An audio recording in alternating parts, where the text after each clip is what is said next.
What happens if your spouse doesn't respond to divorce papers in Glendale?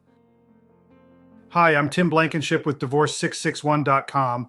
If you filed for divorce in Glendale and your spouse hasn't responded, you're probably wondering what happens next.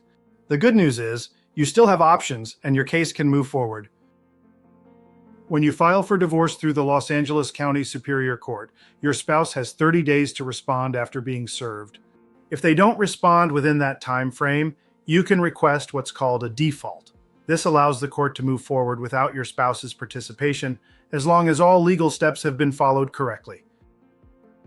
That means you still need to complete and file your financial disclosures, and you'll also need to submit a judgment package that includes all the terms you're asking the court to approve. This could include property division, support, and custody if kids are involved. Even if your spouse doesn't respond, the court still requires everything to be in order before granting the divorce. We recently worked with a Glendale client whose spouse simply ignored the divorce paperwork. We served the documents, waited the required time, filed for default, and prepared a full judgment for court review.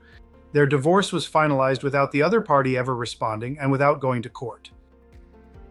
At Divorce 661, we handle all the paperwork and filings needed to finalize your divorce by default if your spouse doesn't participate. We make sure the court has everything it needs so your case is approved quickly and cleanly. If your spouse isn't responding and you want help getting your divorce finalized, visit Divorce661.com and schedule a free consultation. We'll take over from where you left off and get your case across the finish line.